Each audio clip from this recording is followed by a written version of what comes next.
तो फ्रेंड्स, आज हम एक ऐसे इम्पोर्टेंट टॉपिक को डिस्कस करेंगे जिससे related questions most of exam में पूछे ही जाते हैं, और वो टॉपिक है महारत्ना कंपनीज। हम इस टॉपिक को इतने आसान तरीके और कुछ ट्रिक्स की मदद से समझेंगे कि आने वाले एग्जाम में आप इससे रिलेटेड एक भी क्वेश्चन मिस नहीं करेंगे। So let's start. Friends, before we start today's topic, let's discuss the basic concepts first. PSU, ये टर्म आपने काफी बार सुनी होगी। Public sector undertaking. ऐसी कंपनियां जिनमें मेजर स्टेक होल्डर गवर्नमेंट होती हैं, उन्हें हम PSUs बोलते हैं। गवर्नमेंट से हमारा मतलब है वो केंद्र सरकार या राज्य सरकार, केंद्र और राज्य या एक से ज्यादा राज्यों की ओनरशिप में भी हो सकता है। PSUs के अंदर एक कैटेगरी है CPSC, जिसपे आज हम अपने इस वीडियो पे डिस्कस करेंगे। CPSC का फुल फॉर्म है central public sector enterprise. CPSC ऐसी PSUs होती हैं जिनमें more than 51% share government of India के या अदर CPSCs के होते हैं। ईयर 1997 में गवर्नमेंट ऑफ इंडिया ने इन CPSCs को नवरत्न और मिनी रत्न का स्टेटस देना स्टार्ट किया। उस समय टोटल 9 कंपनीज को नवरत्न का स्टेटस दिया गया था। इसका मुख्य उद्देश्य था उन कंपनीज को इंटरनेशनल लेवल पर ग्रो करने में मदद करना था। इसके साथ ही ऐसी कंपनीज जो उस समय मुनाफा तो ज्यादा नहीं कमा रही थी पर भविष्य में ज्यादा कॉम्पिटेटिव एंड एफिशिएंट परफॉर्म कर सकती थी, उन्हें मिनी रत्न का दर्जा दिया गया। लेटर ऑन 2010 में एक एडवांस स्टेटस जो कि किसका था, महारत्ना का, वह भी इन CPSCs को दिया जाने लगा। अगर कहीं पे मैं कंपनी वर्ड यूज कर रहा हूं तो मैं CPSC के बारे में ही बात कर रहा हूं, so don't get confused.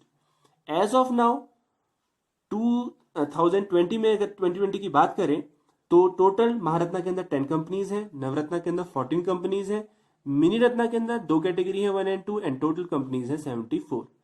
These CPSCs are administered by Department of Public Enterprises under Ministry of Heavy Industries and Public Enterprises। Hindi में से बोलते हैं भारी उद्योग एवं लोक उद्यम मंत्रालय, जिसके वर्तमान में जो कैबिनेट मिनिस्टर हैं वो है श्री प्रकाश जावड़ेकर, और राज्य मंत्री मिनिस्टर ऑफ स्टेट हैं अर्जुन राम मेघवाल जी। 2019 में HPCL और पावर ग्रिड, इनको महारत्ना का दर्जा अकॉर्ड किया गया। तो कुछ कंडीशंस होती हैं जो किसी भी कंपनी को महारत्ना बनने के लिए फुलफिल करनी होती हैं। आइए उन कंडीशंस को जानते हैं। पहला तो उस कंपनी के पास क्या होना चाहिए, नवरत्न का स्टेटस होना चाहिए। यानी किसी कंपनी को डायरेक्ट मिनी रत्ना से महारत्ना का स्टेटस अकॉर्ड नहीं किया जाता, उसके पास पहले नवरत्न का स्टेटस होना चाहिए। दूसरा, भारतीय शेयर बाजार में लिस्टेड होनी चाहिए और सेबी के रेगुलेशंस को फॉलो करती हुई होनी चाहिए। तीसरा है global presence on international operations, उसका एक जो वर्ल्ड लेवल पे उसका एक मार्केट होना चाहिए। अब दोस्तों जो लास्ट की 3 कंडीशंस हैं ये पिछले 3 साल के लिए चेक की जाती हैं। एवरेज एनुअल टर्नओवर यानी total amount of business done by a company कितना होना चाहिए, मोर देन होना चाहिए 20,000 करोड़ रुपीस। नेक्स्ट है एवरेज एनुअल नेटवर्थ। नेटवर्थ से दोस्तों हम कहेंगे नेटवर्थ होती है किसी भी कंपनी की एसेट। एसेट में उसके पास जो प्रॉपर्टी होगी, उसके बाद जो कैश होगा, उसके बाद जो मशीनरी होगी, सारी क्या उसकी एसेट है। उसमें से जब हम उसकी लायबिलिटीज को माइनस करेंगे तो हमें क्या मिलती है, नेटवर्थ। वो होनी चाहिए more than 10,000 crore rupees. And last one is an average annual net profit. Net profit से मतलब है टोटल रेवेन्यू में से जब हम उसके जो कॉस्ट ऑफ प्रोडक्शन है उसको माइनस करेंगे तो हमें क्या मिल जाएगा, नेट प्रॉफिट। वो होना चाहिए मोर देन 2,500 करोड़ रुपीस। दोस्तों ये तो थी कंडीशंस। इसके अलावा जो महारत्ना कंपनीज हैं उन्हें नवरत्न और मिनी रत्न के कंपैरिजन में कुछ ज्यादा एडवांटेजेस मिलते हैं। एडवांटेज नवरत्न और मिनी रत्न को भी हैं, लेकिन महारत्न को ज्यादा एडवांटेज मिलते हैं, जिसमें one of the most important advantage ये है कि महारत्न कंपनी किसी भी एक प्रोजेक्ट में मैक्सिमम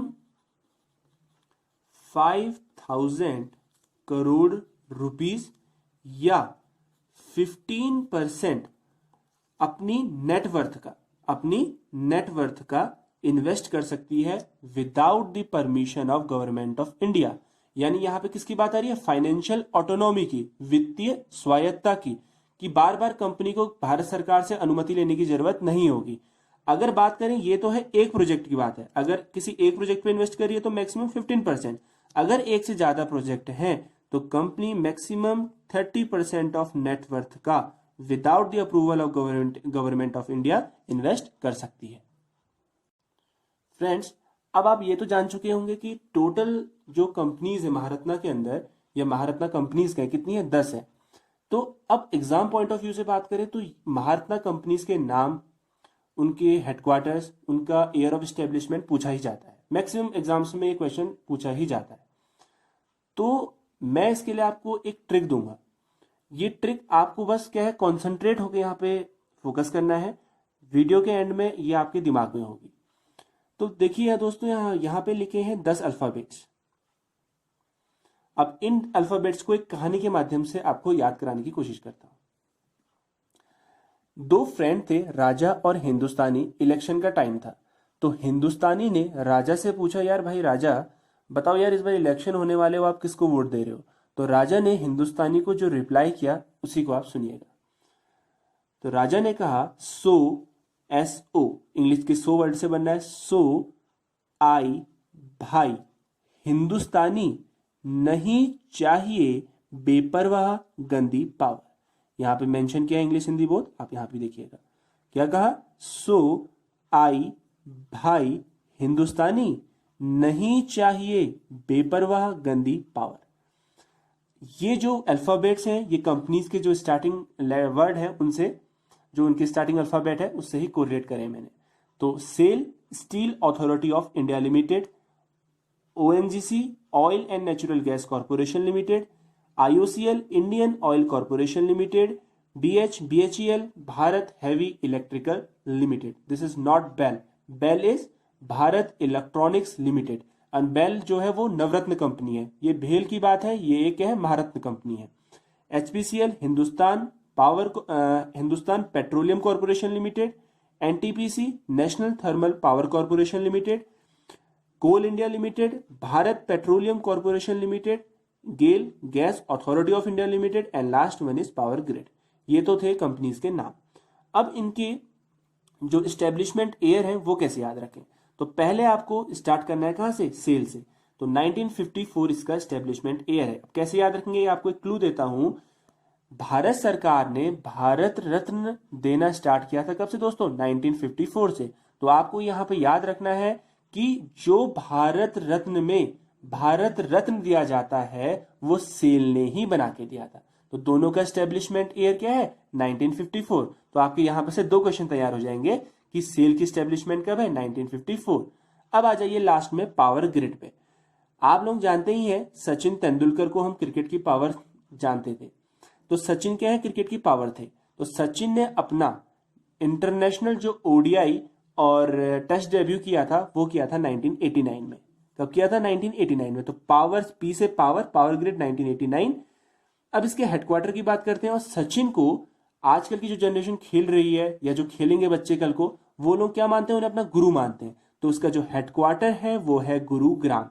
और गुरुग्राम कहां सिचुएटेड है? हरियाणा में। तो पावर ग्रिड की स्टैब्लिशमेंट ईयर 1989 और इसका हेडक्वार्टर गुरुग्राम। अब आपको स्टार्टिंग याद करना है सेल से और एंड करना है 1989 पावर ग्रिड पे।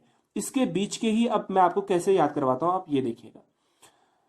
आप लोग सभी प्राइम नंबर से अवगत हैं, यानी अभाज्य संख्या है। पहली अभाज्य संख्या है +2, यानी यहां पे क्या करेंगे? +2 कर देंगे, यानी +2 करेंगे तो आपको ये मिल जाएगा 1956।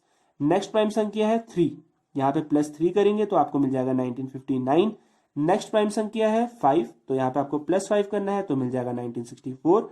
अब दोस्तों देखिए, प्राइम नंबर यहां तक हो गए। अब इनको आप ऐड कीजिए, 2 + 3 5, 5 + 5 10। तो आपको 1964 में 10 ऐड करना है तो आपको मिल जाएगा 1974 HPCL का एस्टेब्लिशमेंट ईयर। नेक्स्ट आपको अब यहाँ पे क्या ऐड करना है, बस थोड़ा सा ध्यान रखना है, +1 यहाँ पे ध्यान रखना है। तो NTPC और CIL का एस्टेब्लिशमेंट ईयर 1975 है। देन अगेन आपको +1 करना है, फिर आपको BPCL के लिए मिल जाएगा। अब बात आती है gas authority of India limited की। आप सभी को याद होगा 1984 में भोपाल गैस त्रासदी यानी भोपाल गैस ट्रेजेडी हुई थी। तो आपको यहाँ पे 2 क्वेश्चन तैयार हो रहे हैं। देखिए गैस अथॉरिटी, तो गैस ट्रेजेडी वहां भी हुई थी और गैस गेल यहाँ पे है, तो इसका एस्टेब्लिशमेंट ईयर क्या है 1984 में। तो याद रखना है गेल का एस्टेब्लिशमेंट ईयर 1984, और पावर ग्रिड का तो मैं आपको बता ही चुका हूं। तो दोस्तों बस यहाँ पे याद रखना है, पहले प्राइम नंबर +2 करना है, देन +3 करना है, देन +5, देन अगेन 2 + 3 5, 5 + 5 10 करना है, फिर यहाँ पे आपको 1 ऐड करना है, देन अगेन इनका एस्टेब्लिशमेंट ईयर सेम है, देन +1 अगेन करना है, और फिर यहाँ पे आपको 1984 भोपाल गैस ट्रेजेडी के माध्यम से याद रखना है। दोस्तों अब बात करते हैं इनके हेडक्वार्टर्स की। तो हेडक्वार्टर जो इसका है पहले देख लेते हैं ओएनजीसी का। ओएनजीसी का हेडक्वार्टर है देहरादून, सो डोंट गेट कंफ्यूज। दिल्ली में इसका हेडक्वार्टर नहीं है, दिल्ली वसंत कुंज में इसका रजिस्टर्ड ऑफिस है। अगर क्वेश्चन आता है हेडक्वार्टर पूछा जाता है आपसे तो आप देहरादून ही टिक करेंगे, किसका, ओएनजीसी का। नेक्स्ट है सीआईएल। देखो सीआईएल कोल है, तो कोई से बनता है कोयला, कोयले से आपको याद रखना है कोलकाता, तो है सीआईएल का हेडक्वार्टर कहाँ है, कोलकाता है सीआईएल का हेडक्वार्टर। ऐसी कंपनीज जिनका एंड सीएल से हो रहा है, कॉर्पोरेशन लिमिटेड, कौन सी, एचपीसीएल एंड बीपीसीएल। यहाँ पे आईओसीएल को हमें नहीं लेना है, इनके हेडक्वार्टर है मुंबई में, एक्सेप्ट किसके, आईओसीएल के। एंड बाकी जितनी कंपनीज बच रही हैं, सेल, आईओसीएल, बीएचईएल, एनटीपीसी एंड गेल, इनके हेडक्वार्टर है न्यू दिल्ली में। कहाँ है, न्यू दिल्ली में।